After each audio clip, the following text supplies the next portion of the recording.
देख रहे थे तो उसमें आज हमारा सेकंड ट्यूटोरियल है ये।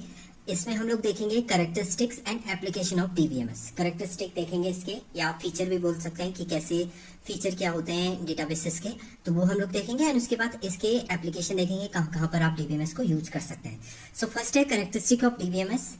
पहला पॉइंट है it uses a digital repository established on the server to store and manage the information। Means simple DBMS का यूज जो होता है वो एक डिजिटल रिपोजिटरी आपकी क्रिएट होती है जिसके थ्रू आप सर्वर पर डेटा को मैनेज कर सकते हैं, स्टोर कर सकते हैं इंफॉर्मेशन को। It can provide a clear and logical view of a process that manipulate data. Means एक लॉजिकल व्यू एंड एक आपका व्यू लेवल जो होता है, क्लियर एंड लॉजिकल व्यू आपको रिप्रेजेंट करता है डेटा का। टेबल के फॉर्म में आपने रिप्रेजेंट किया तो एक क्लियर व्यू आपको रिप्रेजेंट होगा डेटा का। Next, DBMS contain automatic backup and recovery process. ये ऑटोमेटिकली आपका बैकअप होता है, बैकअप भी ऑटोमेटिकली क्रिएट होता है। अगर कुछ प्रॉब्लम हो गई तो ऑटोमेटिकली आपका रिकवर भी होता है डेटा इसमें डीबीएमएस में। इसके बाद जो मोस्ट इंपॉर्टेंट पार्ट होता है डीबीएमएस का, it contain acid properties which maintain data in a healthy state in case of failure. Acid का जो एक्चुअल डेफिनेशन होता है ये आपका ट्रांजेक्शन में मेनली यूज होता है। एसिड की फुल फॉर्म जो होती है वो होती है atomicity, consistency, isolation and last one इसका आता है ड्यूरेबिलिटी। मेनली एसिड जो प्रॉपर्टी यूज होती है वो आपका ये होता है कि आपका कुछ फेलियर हुआ है तो उस केस में आपका रोल बैक की कंडीशन होती है। ये मेनली आपका ट्रांजैक्शन होता है, जब आपका बैंक में मनी ट्रांसफर होता है तो वो पूरा आपका डेटाबेस के थ्रू होता है और उसमें एसिड प्रॉपर्टी होती है। अभी हम लोग इसको प्रॉपर वे में पढ़ेंगे एसिड क्या होती है आपकी। एसिड ए का मीनिंग एटॉमिसिटी। इसमें क्या होता है, अगर आपका ट्रांजेक्शन फेल हो जाता है तो ये इनिशियल स्टेज पे चला यानी रोल बैक की कंडीशन हो जाती है। कंसिस्टेंसी में कहता है कि जो इनिशियल टोटल सम था बैंक का अकाउंट का और फाइनल जब आपका पूरा कंप्लीट ट्रांजेक्शन हो गया उसके बाद भी अगर आप सम करें तो दोनों मैच होने चाहिए आपके। आइसोलेशन का मीनिंग क्या होता है, अगर आपके पैरेलल में ट्रांजैक्शन परफॉर्म हो रहा है तो कोई किसी पे डिपेंड नहीं करेगा।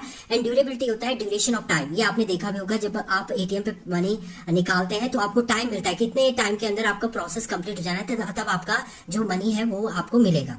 अदरवाइज वो रोल बैक हो जाता है, मतलब लॉग आउट हो जाता है आपका, तो वो ड्यूरेबिलिटी की कंडीशन होती है। तो ये सारी प्रोसेस हम लोग आगे पढ़ेंगे, but acid is important part होता है आपका डेटा को क्या करने के लिए, स्टोर इन अ फेलियर अगर होगा तो उसे प्रॉपर मींस रोल बैक की कंडीशन आपकी प्रोवाइड करता है। It can reduce the complex relationship between data के बीच में जो कॉम्प्लेक्स रिलेशनशिप होता है उसको रिड्यूस करने का काम करता है आपका DBMS. It is used to support manipulation and processing of data को मैनिपुलेट करना है एंड उसको प्रोसेसिंग करने में भी ये क्या करता है, हेल्प करता है। It used to provide security of data को सिक्योरिटी प्रोवाइड करता है। मीन्स सिक्योर अनऑथराइज्ड यूजर आपका डेटा एक्सेस ना कर सके, इसलिए सिक्योरिटी भी प्रोवाइड करता है। It can view the database from different view point according to the requirement of the user की रिक्वायरमेंट के अकॉर्डिंग एक ही डेटा को आप अलग अलग व्यू पॉइंट पे देख सकते हैं, तो वो भी आपको प्रोवाइड करता है डीबीएमएस। ये तो थे आपके कैरेक्टरिस्टिक्स। नेक्स्ट आपका आता है इसका एप्लीकेशन ऑफ डीबीएमएस। एप्लीकेशन का मीनिंग होता है आप डेटाबेस को कहां कहां पर यूज कर सकते हैं। आजकल आपका हर जगह पे डेटाबेस यूज होता है। सबसे पहला है banking, for maintaining customer information, account, loan, banking, transaction, ये सारी इंफॉर्मेशन को आपको मेंटेन करके रखना है तो आपको एक डेटाबेस बनाना पड़ेगा बैंक में, जिसमें आप क्लाइंट का, कस्टमर का अपना इंफॉर्मेशन, अकाउंट नंबर, लोन क्या लिया है उसने, बैंकिंग ट्रांजेक्शन, वो सारी इंफॉर्मेशन आप स्टोर करेंगे। University for maintaining student record, course, registration and grade, ये सारे इंफॉर्मेशन आपको मेंटेन करके रखना है तो उसके लिए आप यूनिवर्सिटी में एक डेटाबेस क्रिएट करेंगे।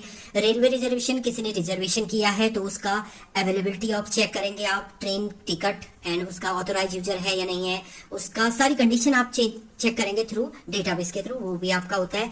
एयरलाइन रिजर्वेशन आपका शेड्यूल करनी है, एयरलाइन को शेड्यूलिंग इंफॉर्मेशन प्रोवाइड करनी है तो उसके लिए भी आप डेटाबेस यूज करेंगे। टेलीकम्युनिकेशन, आप कोई सिम लेते हैं तो अपनी इंफॉर्मेशन आप देते हैं या आपको बिल जनरेट होना है तो उसके लिए भी आपके पास एक डेटाबेस क्रिएट होगा, उस डेटाबेस के अकॉर्डिंग आपका बिल क्रिएट होगा। देखिए आपका प्रीवियस बिल भी उसमें रहेगा एंड न्यू बिल भी होगा, फिर आपका ऐड होके आएगा या आपका रिड्यूस होके आएगा, वो कंडीशन आपकी टेलीकम्युनिकेशन के अंदर होता है। फाइनेंस में for storing information about holiday, sales and purchasing of financial instrument, ये सारी कंडीशन आपकी जो होती है वो भी आपकी डेटाबेस में स्टोर होगी। फाइनेंशियल आप एक डेटाबेस क्रिएट करेंगे, उसके अंदर स्टोर करेंगे। सेल्स में कस्टमर की इंफॉर्मेशन, प्रोडक्ट की इंफॉर्मेशन, परचेस इंफॉर्मेशन, ये सारी इंफॉर्मेशन रखने के लिए भी आप किसका यूज करेंगे, डीबीएमएस का यूज करेंगे। तो ये डिफरेंट एप्लीकेशन होती है डीबीएमएस की। आजकल हर जगह पे आपका डीबीएमएस यूज होता है। आप डायरेक्ट कह सकते हैं university, college, banking, reservation, airline, telecom communication, तो सब जगह पे आपका डेटाबेस का यूज होता है। तो ये डिफरेंट एप्लीकेशन थी आपकी डीबीएमएस की।